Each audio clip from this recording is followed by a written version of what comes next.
Hi there, it's Emma and I'm back with another Represent. As you'll see, we're in a new podcast studio this time, which is very exciting, and I've got a brand new guest for us today.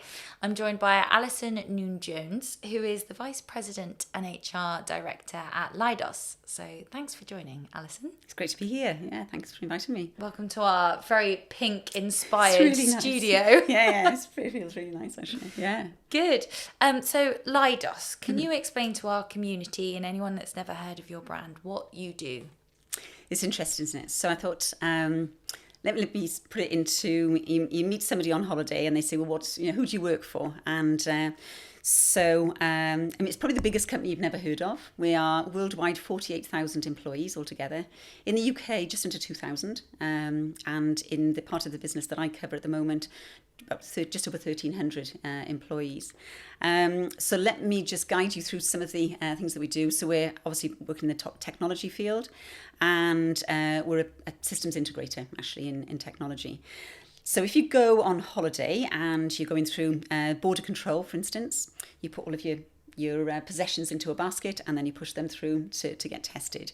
And then you walk through and you put your hands in the air, twist, and that sort of checks that you're not carrying anything that you shouldn't be, you're not trying to take out of the country anything that you shouldn't be, or bringing in anything you shouldn't be. And so next time you go through, have a look above that machine, and it might say Leidos actually. So we do the border control and security. So we're very much in that national security and defence space, which I think is fascinating. And I love to travel actually. So of course when I go through passport control, I think, I work for them. So yeah, just a fun fact actually in terms of next time anybody goes through, actually just check it out. The other thing we do, and in fact where I started with the business is in logistics. And so we actually supply everything that the frontline command, and when I say frontline command, that could be Army, RAF, or the Navy, anything that they might need in the event of something like Ebola, warfare, or COVID-19, for instance. So just to sort of bring it sort of quite relevant to recent events, we've obviously been supporting things like the issues in the Ukraine with supplies. We were major interaction with COVID-19 and making sure that the frontline command had everything that they needed, and that could be anything from medical supplies, it could be ration packs, anything down to things like the horse food for the animals as well. So really sort of quite ranging in terms of our commitment and in terms of sourcing and working with subcontractors to source and provide everything in that space for those sort of events. On the other side, within that logistics space, we were very much in the front line for sourcing and supporting things like the King's coronation and obviously the late Queen's funeral. So anything to do with like the uniforms, the berets, anything that you saw in that procession, we were actually supplying and making sure that the stitching, that the coats obviously were changed from ER to CR. Anything right down to that little bit of detail actually is actually in our space. So just a few fun facts in terms of some of the things which really appeal to me, but I think are probably quite relatable to day to day as well actually. Yes, absolutely. I've got a bone to pick with your machinery actually, because I wasn't able to take a pot of Marmite on holiday with me. And I know I got so told off. I was like, please let me take it through security. They're like, why have you got Marmite in your hand luggage? Like, you never know. You never know. It's the most British thing I've ever done. I always carry PG Tips and Marmite. But that's fascinating, and it truly is a ginormous company and touches so many things that probably have an impact on everyday life. A lot of our community are going to be trying to get their first role. So a lot of them might be coming straight out of university or career switches, or maybe even returning from a bit of a career break. How your career in HR, I'm imagining that you've seen lots of applications have gone past your desk. What are the key pitfalls that you see in applications, and what are the things that really make an application stand out? So I think keep it really crisp, really to the point, and highlight the things that you're proud of and that have developed you as an individual, really helped you to shine. some of the challenges that might have been quite difficult and you've overcome. So stretch experiences will really sort of stand out, and just a bit of creativity and a bit of innovation. Try and keep it punchy but relevant. More than 2 pages is usually a bit long, actually, so try and keep it sort of crisp to that point. But in fact, I can share with you actually what I put in my first application, which might make you laugh actually. So at the bottom of my CV, I put a verse. And a poem, a very short poem, and obviously very much. So my name at the time was Noon, just Noon actually, and I put on the bottom, confidence is what it takes, and this I do not lack. The name is Noon. Please contact soon. I swear you won't look back. And bizarrely, the recruiter actually that picked this up literally looked at this and thought, I really need to meet this person. So I had an interview the next day, and then and actually sort of started, and the rest is history. But that won't work for everybody. But just a little bit quirky, make yourself sort of stand out as somebody who thinks outside the box, is creative, particularly I guess in the technology space where, as we said, things are changing. You can afford to be a little bit sort of, off-piste and a bit sort of, outside the box. That's what we're looking for, is creative thinkers that bring something new, different dimensions to the workplace. Brilliant. You're wasted in HR. That's, you could have been a poet. It's basically a haiku. And that's really interesting. I mean, obviously the tech skills are so important, and that's why something like Code First Girls exists, to make sure that women are growing in confidence in those tech skills. But it's interesting that you mentioned creativity there, because I think those extra soft skills are so important, especially in the tech world. Absolutely, yeah. And I think, we've been working very recently with women returners. And we had a great programme last year, which was launched back in August of last year, really encouraging people to come back into the tech space as well, and people who might have had life experiences, whether that was in leadership positions or running a home, might have stepped out of the workplace for whatever reason, and then want to come back in. And some people think, I've been out for such a long time, it's going to be very different, and that can put people off. But we had some major success last year, and in fact one of the individuals that came to work with us had actually been out of the workplace for 23 years. Bringing up a family and running a home, and some of those life experiences are just so appropriate, and it really, really sort of we're welcoming those skills into the business, and very valuable. Different dimension, as you suggested, actually just brings a completely different sort of dimension, which is great. So absolutely, it's been a really, really good programme. So if one of the women in our community has a gap in their CV, whether or not they've just not been working or bringing up a family or doing something different, how would you suggest they approach that? So be transparent. Just fill the gap with whatever you were doing at the time. So, don't try and cover gaps. I think, whether you were travelling, addressing family and supporting family, or whatever you were doing actually in that space, share it, because each one of those experiences will have rounded you and developed you as an individual. And that's what we're looking for, is some, there's additional qualities, experiences, journeys that really add value to the individual. So be transparent, be open, and share. And I think that's really, really important. No, that's brilliant. And like you say, it's not, it's diversity across the board, isn't it? It's diversity on gender and also your background and where you're coming from. And it's interesting, so thinking about Leidos and the way that you have been prioritising diversity so much, why is that so important to you as a company? So I think if we take the sector in which we operate, so how do we define ourselves? So we're technology, we're defence and security, and I guess some people might be put off. I guess particularly sort of female applicants might be put off by that. I guess in terms of were these attractive topics to study in university or in school, and I guess the world changes very dynamically in that space as well. So in terms of the rate of change is quite sort of swift. And to be honest, we entered last year, this 2023 actually, with 26% representation in terms of female to male split, which is low. And so I think we looked at that, and we would have to say that we were a male dominated sector, industry. That's not unusual. I mean, the competition, I think, in many areas are experiencing the same thing in terms of trying to attract more females back into this sort of technical sector. We set ourselves a target, and it's not all about numbers, and I appreciate it's not about sort of, ticking the boxes and making sure that we sort of hit those number goals, actually. But we set ourselves a goal at the beginning of last year to increase our gender representation by 10%.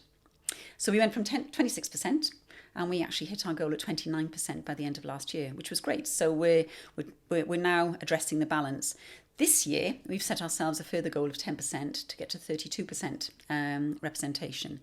And we can do that. I mean, I'm really confident that we can do it. We are seeing more interest from graduates. We're doing lots of STEM presentations in school environments. And so I think that's really encouraging interest. I'm absolutely convinced that we can get there.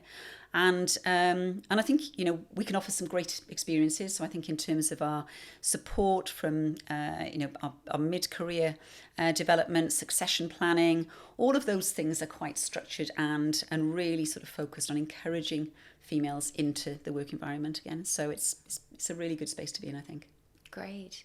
And yes, when we're thinking about the legacy of the defence sector, you're right in that it may not traditionally have been so attractive for women who are wanting to enter the workplace. But I wonder why within national security in particular and cybersecurity, why is diversity so important, in different ways of thinking? Yeah, you just hit the nail on the head. Answer my own question. Different ways of thinking is absolutely spot on. I think you've just got different approaches. It gives that breadth of understanding and innovation as well. And diversity is not just about gender. It's about creativity in thought processes, innovation in sort of thinking, and I think that's really, really important to recognise that it's not just about sort of the gender diversity. It's much more than that. And we've addressed with some very formal structures. So I guess in terms of our recruitment panels, even before you get to a recruitment panel, so we use gender decoders for our applications to try and take any bias out of application forms. We have diverse panels, so we have at least one female representative on every panel for roles above middle and senior management positions.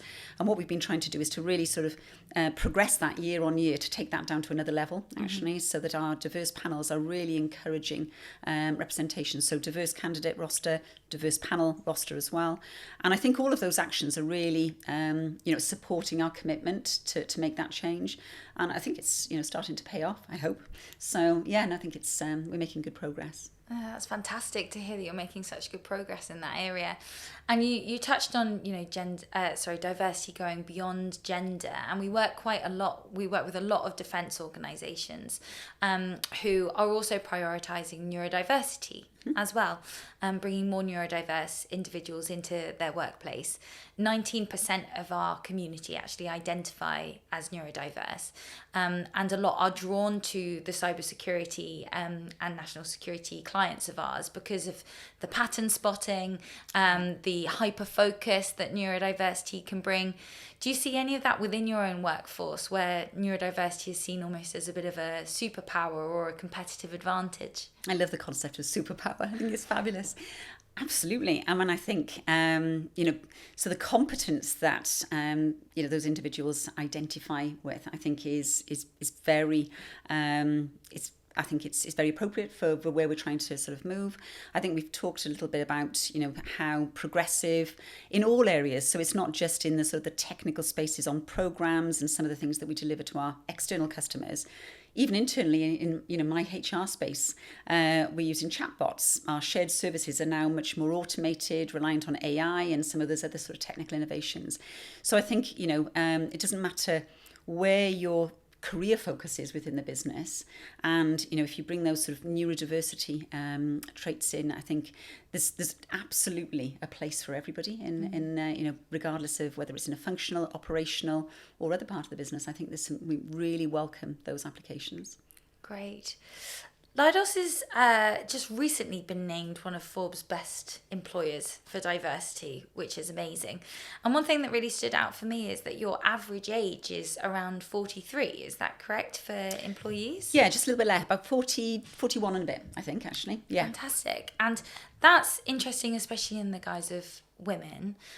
We work with a lot of organisations that are starting to pay more attention to women's health and supporting women throughout their lifetimes, whether that be menstrual support or fertility support or menopause support. It's a real hot topic at the moment. Absolutely. But 43, I'm thinking women around that age are really going to be hitting their either perimenopause or menopause years. There's also a stat around 50% of women actually leaving the tech workforce at the age of 35 to either go do caring responsibilities or prioritise their health. So what is Leidos doing in order to support women around their health journey? Absolutely. So we've done a lot actually in the last couple of years. I mean, I think there's a heightened focus on menopause and women's health generally, I think, in the last sort of 2 to 3 years. And if you take a look at our gender pay gap report, which is published actually on the website for last year, one of our real sort of progressive applications actually was we launched a menopause policy. And we also extended our healthcare insurance. So we have a private healthcare cover for our employees, and our private healthcare cover extended to women's health as well, actually, particularly in that menopause space. I think the important thing to recognise, though, is that it's not just for women. So a lot of the internal promotion that we've done through Women's Network, whether that's through presentations, workshops, seminars, has been all inclusive actually. And in fact, the sponsor for the menopause focus in Leidos is actually a senior male.